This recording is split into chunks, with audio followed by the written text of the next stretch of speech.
June 15వ తారీఖు నుంచి ఈ యాక్టివిటీ ఏదైతే ఫీల్డ్ స్థాయి అంటే ఇంటింటి సందర్శన అనేది జరుగుతుందో దానికంటే ముందుగా ప్రీ ఎస్ఐఆర్ యాక్టివిటీస్ చేస్తారు కొన్ని. దాన్ని మ్యాపింగ్ యాక్టివిటీస్ అని మనం చెప్పుకోవచ్చు బ్రీఫ్గా. ఈ మ్యాపింగ్ యాక్టివిటీస్లో ఇప్పటి వరకు ఏం జరిగిందో చూద్దాం. మ్యాపింగ్ యాక్టివిటీస్లో మనం ముఖ్యంగా 3 రకాల మ్యాపింగ్ పద్ధతులు అనేవి చేయడం జరిగింది బిఎల్ఓలు. మనకి ఇది అప్ టు జూన్ 14 వరకు కూడా దీనికి అవకాశం ఉంది. ఇందులో వాళ్ళు ఏం చేస్తారంటే కనుక 3 రకాల మ్యాపింగ్లో ఫస్ట్ వచ్చేసి సెల్ఫ్ మ్యాపింగ్.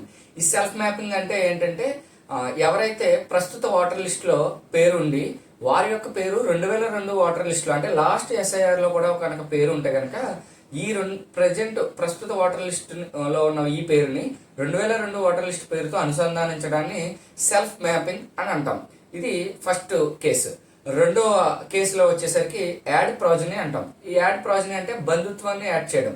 అంటే ఇందులోకి ఎవరు వస్తారంటే ఎవరికైతే 2002 ఆ సమయం టైంకి ఓటు హక్కు అంటే 18 సంవత్సరాలు నిండకుండా ఉన్న వాళ్ళు ఎవరైతే ఉన్నారో అంటే 18 సంవత్సరాలు పూర్తి అవ్వకుండా ఓటు జాబితాలో లేనివారు అంటే 18 సంవత్సరాలు పూర్తి అవ్వకుండా ఓటు జాబితాలో లేని వాళ్ళు ఎవరైతే ఉన్నారో వారికి సంబంధించిన వాళ్ళు ఈ రెండవ ప్రక్రియలోకి యాడ్ ప్రాజనీలోకి వస్తారు.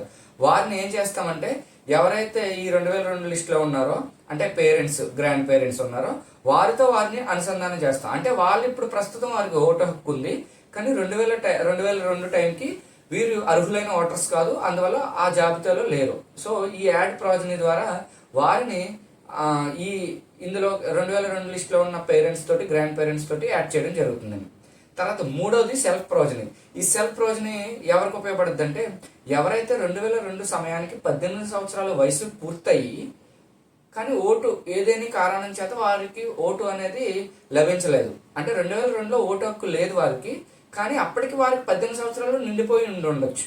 సో అలాంటి వారికి ఈ సెల్ఫ్ ప్రాజనీ అనేది ఉపయోగపడుతుంది. ఈ సెల్ఫ్ ప్రాజనీ కేసులోకి వస్తారు.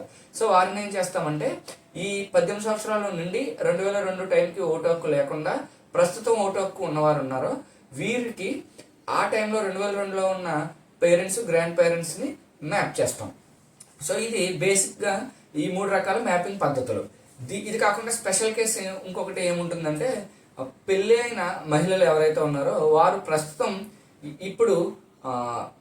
లిస్టులో ఒక పిఎస్ పరిధిలో ఉండుంటారు కానీ వారి యొక్క ఇంటి పేరు అది మారి ఉంటుంది. సో పెళ్ళైన మహిళల కేసుకి ఏంటంటే వారి యొక్క పేరెంట్స్ యొక్క ఓటర్ల జాబితాలో ఏ కాన్స్టిట్యున్సీలో ఏ సీరియల్ నెంబర్లో ఏ పార్ట్లో ఉన్నారనేది వాడు తీసుకొచ్చితే వాళ్ళ సొంత ఊరు వెళ్ళి లేదా అక్కడ ఎంక్వైరీ చేసి ఆ లిస్ట్ అనేది లేదా ఆ పేజ్ అనేది తీసుకొని వచ్చి ప్రస్తుతం మ్యాపింగ్కి ఉన్న బిఎల్ఓలకి అందజేస్తే వారిని యాడ్ చేస్తారు. సో ఇది ప్రీ ఎస్ఐఆర్ యాక్టివిటీస్. వీటిని ఆల్రెడీ చాలామంది 50 to 60% పూర్తి చేయడం జరిగింది.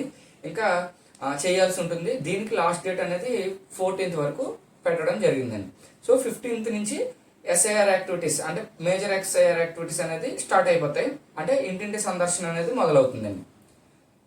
సో ఇది ప్రీ యాక్టివిటీస్.